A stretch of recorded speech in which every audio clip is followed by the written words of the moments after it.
السلام عليكم، معكم كويلي. إذا كنت أول مرة تشوف قناتي فأنا أنزل قصص واقعية ومواضيع مثيرة اهتمام، فإذا كنت تحب هذه النوع من الفيديوهات لا تنسى تضغط على زر سبسكرايب موجود تحت الفيديو وتفعل زر التنبيهات. يلا نبدأ. بس قبل ما نبدأ مقطعنا اليوم، هذا المقطع برعاية شي إن، ومثل ما معودين شي إن في كل موسم يسوون عروض جبارة أقل ما يقال عنها. فالحين مسوين عروض لموسم الشتاء، وصلني منهم ملابس من كولكشن الشتاء ومنتجات حيل تفيدني بالشتاء، وعندهم حاليا عرض خاص حق البلاك فرايداي، هذا غير الخصم اللي 90% اللي يعتبر من أكبر التخفيضات في هالسنة. وهم بعد فوق الخصم هذا عندكم كود الخصم الخاص فيني اللي هو كويلي. عشان ما يطول الفيديو ما راح اعرض لكم كل المنتجات اللي وصلتني، بس راح احط روابطها تحت بالدسكربشن. بس هذا المنتج ضروري اني اوريكم اياه. مثل ما قاعد تشوفون قدامكم طلبت هذه الجنطه اللي فيها 12 قطعه اللي اقدر استخدمها للقهوه. مثل ما قلت لكم الاسعار عند شي ان اسعار خياليه. تخيلوا هذا كله هال 12 قطعه بالكامل مع جنطتهم بسعر منافس ما تحصلونه بولا مكان. فهذا اكثر شيء حمسني اني اوريكم اياه، بالذات ان الفتره هذه حيل هاب بالقهوه البارده. فبس لا تطوفون التخفيضات هذه، وهم بعد لا تنسون تستخدمون كود الخصم الخاص فيني اللي هو كويلي مثل ما موضح بالشاشة. والحين خلونا ندخل بقصة اليوم.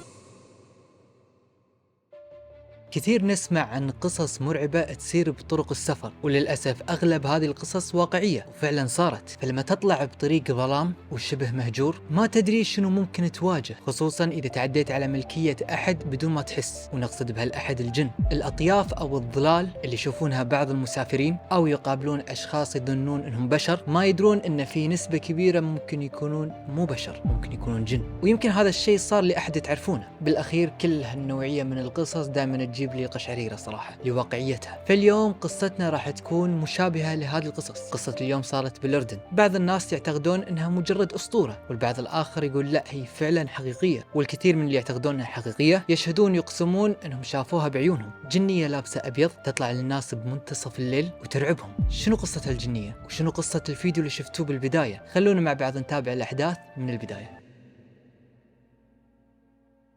في الأردن، وتحديدا في منطقة اسمها الرمثة، واللي هي مدينة تقع في شمال الأردن، طلعت أقاويل كثيرة عن طريق مظلم وما ينصحون انك تمشي فيه بالليل، او تحديدا بعد منتصف الليل، لان ممكن راح تقابل شيء ما راح يعجبك. واثناء بحثي عن هذا الموضوع لقيت مقطع يتكلم عن طريق الرمثة، وانه يعتبر من احد اخطر الطرق في الأردن بسبب انه غير مدعوم بالإضاءة، يعني ما في ليتات، وهم بعد بعض الاحيان في الشتاء يصير فيه انهيارات. واظن انه هو الطريق المقصود بالطريق المسكون اللي فيه الجنية، لان اللي كانوا يتكلمون عن هذه الجنية يقولون في طريق مظلم خطر وتطلع لهم بالليل. فكل الاشياء تثبت ان هذا هو الطريق. اللي وصفوا الجنية هذه وصفوا بان شكلها مرة كبيرة بالعمر، كبيرة لدرجة ان ظهرها منحني، ونقدر نقول منحني بطريقة مرعبة، وشعرها اسود نازل على وجهها، ودائما تظهر بفستان ابيض. يقال ان اي شخص يشوفها طبيعي راح يحس بالرعب، فهي اول ما تنتبه ان الشخص شافها تبدأ الطاردة بطريقة مخيفة.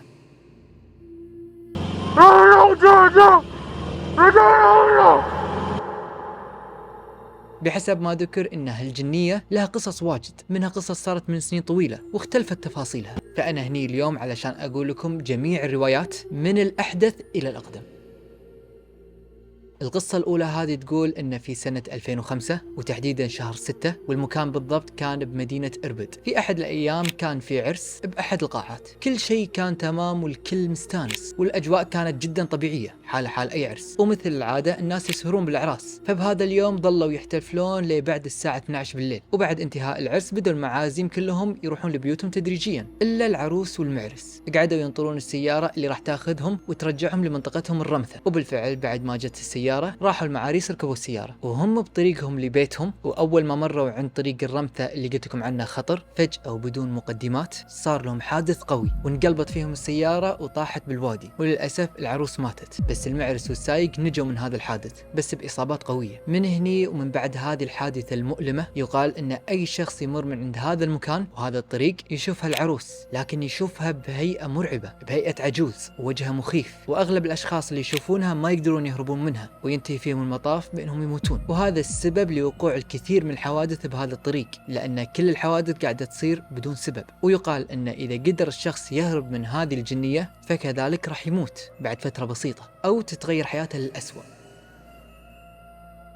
مثل ما قلت لكم في كذا رواية عن هذه الجنية والروايات اختلفت. فالحين خلونا ننتقل للرواية الثانية اللي تعتبر أقدم. هذه الرواية صارت سنة 1960. تقول القصة إن في بنت من الرمثة حبت ولد جيرانهم، ومرت السنين بينهم وهم بهالعلاقة، فلما علاقتهم حيل صارت قوية قرروا أنهم يتزوجون. وبالفعل الرجال طلع ولد حلال وراح تقدم لها، وأهل البنت ما كان عندهم أي اعتراض عليه، فعلى طول وافقوا وفعلا تزوجوا. ما عدا في شخص واحد كان رافض هذا الزواج وسوى كل جهده انه يخرب الموضوع وانهم ما يتزوجون. هذا الشخص هو اخو البنت. اخو البنت كان رافض الرجال تماما، ما يبي، رغم انه ما كان في خلافات بينهم، بس كان رافض. لكن الرجال كان مصر انه يتزوج اخته، واخته مصره انه تتزوج هذا الرجال، والكل موافق. المهم مع الوقت لين قرب موعد العرس، طول الفتره اللي طافت اخو البنت قاعد يحاول قد ما يقدر انه يخرب هذا الزواج، ان الزواج هذا ما يتم، لكن كل اللي سواه ما نجح. خصوصا مثل ما قلت لكم الرجال يبي البنت والبنت يبي الرجال، والاهل كلهم موافقين ومتفاهمين. المهم الاخو استمر على هالحال انه يخرب هذا الزواج الى ان جاء يوم العرس. بهاليوم خلاص الاخو وصل اعلى مراحل العصبيه والغضب، فعلى طول راح خذ المسدس وراح علشان ينهي حياه المعرس. اول ما رفع السلاح وجاب يقتل المعرس، الرصاصه بالغلط راحت على اخته، فعلى طول طاحت اخته بالارض وماتت بنفس اللحظه.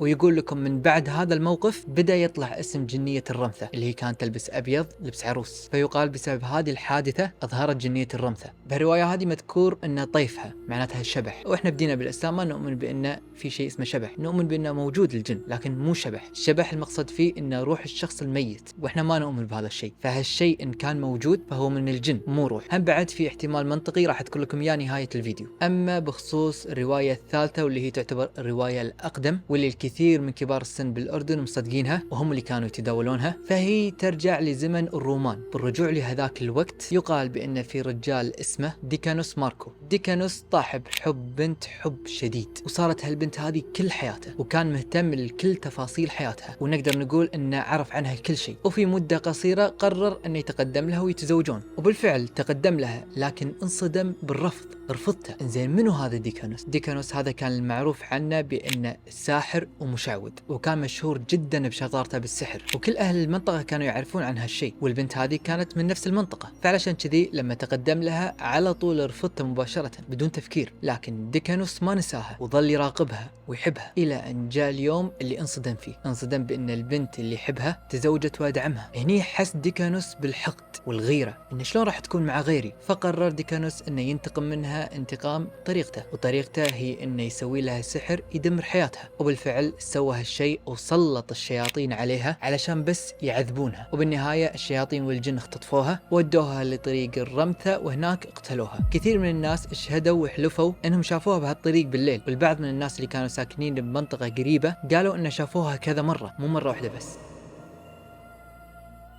فالقصص عنها انتشرت كثير، لكن مثل الكثير من قصص الرعب ما نقدر نشوف دلائل المقنعة، دلائل ملموسة، أو على الأقل أحد طلع وتكلم عن تجربته بموقف صار له، ويكون مثلا صور هذا الموقف عشان يثبت الناس إنه صدق صار له. لكن لما جت سنة 2009 هالشيء تغير. ففي هذا العام بالتحديد طلع فيديو مرعب وانتشر انتشار واسع على وسائل التواصل الاجتماعي، والقصة وراء هذا الفيديو كانت جدا مأساوية. تقول الرواية إن شابين كانوا متجهين بسيارتهم من إربد للرمثة، وهم بطريقهم مروا على وادي الشلالة، وهذا الوادي مثل ما قلت لكم بداية المقطع كان مظلم، والوقت كان بعد منتصف الليل. هني أحد الشباب لمح شيء وكأنه إنسان، فقال حق اللي معاه لحظة خل نروح نقرب منه لأن هذه منطقة مقطوعة، يمكن شخص محتاج مساعدة. فبمجرد أنهم قربوا منه حسوا أنه بالفعل إنسان، لكن لما قربوا أكثر اكتشفوا أنها عجوز لابسة أبيض وتمشي باتجاههم بشكل غريب، وتصرخ بصوت مخيف. فعلى طول أحد الشابين هذول رفع تلفونه وقاعد يصورها.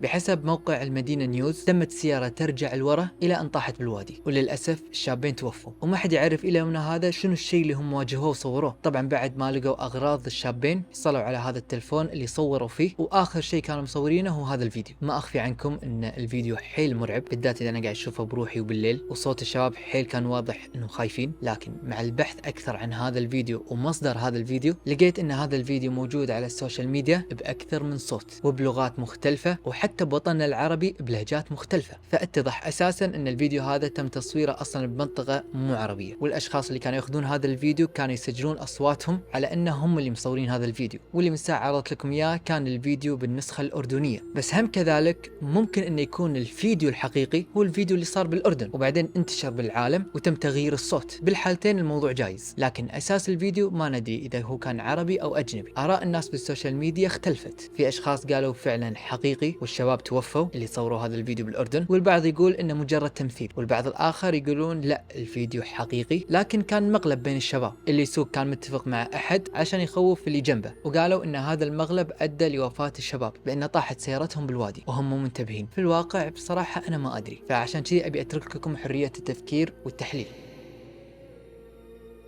بعض الناس يقولون ان تم تسجيل حوادث مرورية كثيرة في هالمنطقة، منطقة بشرة وادي الشلالة بالرمثة، ويقولون صارت وفيات بدون ما يعرفون شنو سبب هذه الحوادث. شوفوا، من المنطقي ان بما ان ذكرنا ان الطريق ما في انارات وجنب وادي فطبيعي يصير هذه الحوادث، لكن ايش رايكم نتكلم عن اشخاص مروا بمثل هالحوادث لكن نجوا منها، ونتكلم عن هالحوادث انهم شافوا جن بطريق صفر. راح ننتقل الحين من الاردن الى السعودية، وتحديدا في طريق اسمه شرورة بنجران. طلعت اقاويل وقصص كثيرة عن الرعب اللي موجود بهذا الطريق، وانهم كانوا يتكلمون عن كائن مخيف يطلع للناس بمنتصف الليل ويتسبب لحوادث مميتة. احد الناجين من هذه الحوادث يقول ان كنت اسوق بهذا الطريق بسرعة جدا عالية لانه طريق سفر. يقول احد الناجين كنت اسوق بهذا الطريق بسرعة متوسطة، فشفت هذا الكائن اللي هيئته كانت مرعبة جدا، وبسببه سويت حادث وانقلبت فيني السيارة ودخلت المستشفى. ما كان هذا الشاهد الوحيد، فعلى نفس الطريق مرت سيارة لعائلة كانوا متوجهين الى نجران. كانت السرعة عالية بحكم ان الطريق سفر، وفجأة الشخص اللي كان يسوق شاف مرة كانت واقفة على جنب الطريق، وكان شكلها حسب وصفه حيل مرعب، وبثواني بس التفت جنبه شاف نفس المرة اللي شافها بالشارع قاعدة بالمقعد اللي جنبه، وهني فز ما قدر ينتبه لنفسه الا هو سوى حادث وانقلبت فيهم السيارة كذا مرة. السايق نجا لكن للأسف فقد أحد أفراد عائلته، ويقول إلى يومنا هذا الموقف هذا ما أقدر أنساه، وشكل المرأة المرعب نهائيا ما قاعد يروح عن بالي. يقول الراقي الشرعي بمدينة شرورة الشيخ محمد فهيد السبيعي إنه قرأ على الكثير من المصابين بهالحوادث اللي شافوا هذه الجنية بطريق السفر، ويقول إنه لما كنت أقرأ عليهم حتى وهم بالمستشفى الجن كان ينطق اللي فيهم، واعترف الجن إنه تلبسهم من هذا الطريق، إنه شافهم بهذا الطريق لما سووا حادث تلبسهم. ذكر الشيخ إن الحوادث هذه تكررت في نفس المنطقة بس لأشخاص مختلفين. ويقول الشيخ إن في أحد المرات كنت قاعد أقرأ على رجل صار له حادث بهذا الطريق، وهو بالطريق مع زوجته. صار الحادث وقت أذان المغرب وكان برمضان، وللأسف زوجته توفت بنفس المكان. ويقول الغريب الموضوع لما عرفت المكان اللي تم الإبلاغ عنه هو نفس المكان اللي ظهرت فيه الجنية. وهم بعد أحد الأشياء اللي قالها هذا الشيخ إن من أحد الأشياء اللي تكررت هي سيارة جمس متعطلة موجودة في هذا الطريق، بلغوا عنها الكثير من الناس، وأحد المارين منها وقف، ولما قاعد يطل داخل السيارة لقى فيها رجالين من أصحاب البشرة السوداء، وسألهم عن سبب وقوفهم بهذا المكان، فقالوا له أن السيارة تعطلت وإحنا عطشانين نبي ماي. بس الغريب بالموضوع أن في كل مرة يتم البلاغ عن هذه السيارة لما يوصلون الشرطة للموقع ما يلقوا لهم أثر، وكل مرة المسافرين يبلغون ويذكرون بعد حتى رقم اللوحة، لكن في كل مرة السيارة تختفي، فما يدرون شنو وضعها. إلى الآن ما حد يعرف شنو سر هذه المنطقة بالتحديد، لكن إذا مريت بطرق السفر عموما والأماكن والبيوت الخالية فإن طبيعي معرض أنك تشوف هذول الأشياء بأي لحظة. بالرجوع لقصة عروس الرمثة، لفت انتباهي تعليق أحد الأشخاص. هذا الشخص قال يمكن تكون أحد القصص المنتشرة عن عروس الرمثة حقيقية، مثل قصة الشاب اللي قتل أخته بيوم عرسها، واللي الكثير من الناس يؤمنون بأنه فعلا هذا الشيء صار، لكن ممكن الشيء اللي يزعمون الناس أنهم شافوه مو جن مثل ما يعتقد البعض. يمكن يكون أشخاص قرروا أنهم يستغلون الأسطورة اللي هي أسطورة جنية الرمثة أو عروس الرمثة بس عشان يخوفون الناس ويتسلون، أو ممكن يكونون قطاع طرق يقدروا أنهم يزيفون هذه الشخصية لأن في ناس واجد مقتنعين بأنها موجودة ويصلون لهدف معين. هذا كان رأي أحد الأشخاص اللي ممكن يكون منطقي، لكن هم بعد ما عندنا أي دليل قاطع على هالشيء. نجي لسؤال مهم، إذا كانت حقيقة فهل ممكن الإنسان يشوف الجن؟ وإذا صار هذا الشيء هل راح نشوفهم بصورتهم الأصلية أو هم متشكلين؟ اختلفت آراء العلماء بهالموضوع، لكن الأغلبية قالوا أن الله عطى الجن القدرة بأنهم يتشكلون على هيئة إنسان، على هيئة حيوان، وفي هالحالة ممكن للإنسان أنه يشوف الجن. أما أنك تشوفهم بصورتهم الأصلية فجمهور العلماء قالوا أن الإنسان ما يقدر يشوف الجن على صورته الأصلية. ولا ننسى أن المنطقة اللي تكلمنا عنها هو طريق مظلم، والجن بطبيعة حاله يسكن بالأماكن المظلمة والغير مسكونة من البشر، أو مثل ما نسميها الأماكن الخالية. فعلشان كذي بأي طريق سفر أو مكان فاضي يستحب أن الإنسان يسمي بالله ويذكر الله. كثير سمعنا من ناس نعرفهم شخصيا قالوا لنا قصص صارت لهم طريق سفر، ما نعرف اللي واجههم هم بشر ولا جن، وممكن صارت مع أحد منكم. وأحد القصص المنتشرة عن ظهور الجن بطريق سفر هي قصة رجال كان مسافر بالليل وظهر له بمنتصف الليل شخص وكأنه ضايع، لكن بحسب كلام هالرجل قال أن هذا الشخص كان شوي شكله غريب ونقدر نقول مرعب شوي، يخوف. عيونه شوي كانت محمرة، يعني شوي صايرة حمراء. فيقول ما ارتحت له وكمل طريقي. يقول لما بعدت عنه مسافة شوي تعتبر طويلة، يقول شفت أن السيارة محتاجة بنزين فلقيت محطة بنزين وقفت عندها. يقول وهني تفاجأت بنفس الشخص اللي شفته بالشارع بالطريق موجود بالمحطة. الرجال كان على رجله يمشي، يعني شلون اثنين وصلنا بنفس الوقت والمحطة تعتبر بعيدة عن المكان اللي شفته. يقول لما شفته وعيني طاحت بعينه كان قاعد يمشي وجاي اتجاهي طريقة مرعبة، مشيته كانت غريبة. يقول وهني للمرة الثانية قررت اني اركب سيارتي وانحاش منه. وبالمناسبة احتمالية انك تقابل البشر بطريق سفر اقل بكثير انك تقابل الجن، يعني ممكن انك تقابل الجن نسبتها اكبر من انك تقابل بشر. لكن شنو بتسوي لو كنت بطريق سفر وقابلت مرة ضايعة، المرة هذه قاعد تبكي وتبيك تساعدها؟ هل راح تساعدها او انك تتبع حدسك وتتجاهلها؟ هذا بالضبط اللي صار مع احد الاشخاص اللي قرر انه ياخذ زوجته ويروح رحلة برية الى كاليفورنيا. فبهذاك اليوم الزوجين طلعوا مع بعض والوقت كان الصبح وماشيين بالطريق على رواق، بس رغم هذا كان معظم رحلتهم في الظلام لأن مدة الطريق كانت 10 ساعات، طبعا هذا بدون ما نحسب الاستراحات. فوقفوا ياكلون مرتين، أول مرة كانت بعد مرور 3 ساعات والمرة الثانية كانت في وقت متأخر من الليل. احنا نبي هذا الوقت. وقفوا الزوجين عند مطعم اسمه وينديز، الساعة بالضبط كانت 12:30 بالليل. خذوا أكلهم وتوجهوا للسيارة، وكان الرجال ياكل وهو يسوق، وهالشيء شوي ما عجب زوجته لأنه كان يبي يوصل بأسرع وقت لأن الطريق طويل. فهني بدأت تمطر عليهم والمطر كان قوي، فزوجته أجبرته انه يوقف علشان يخلص اكل ويمكن الجو يصير احسن. وبالفعل هذا اللي صار. لكن اول ما خلص اكل وقرر انه يتحرك سمعوا صوت احد يطق شباك السيارة. في البداية حسوا انه يمكن من المطر، الى ان زوجته صرخت. اول ما شافت هذا الشيء اللي واقف برا قاعدة تصرخ وتقول كلام مو مفهوم. زوجها مو فاهم هي ايش قاعد تقول، صوت المطر عالي وهذه قاعدة تصرخ ومو فاهم هي ايش قاعد تقول. فقرر انه يفتح الباب، وهني تفاجأ بانه شاف مرة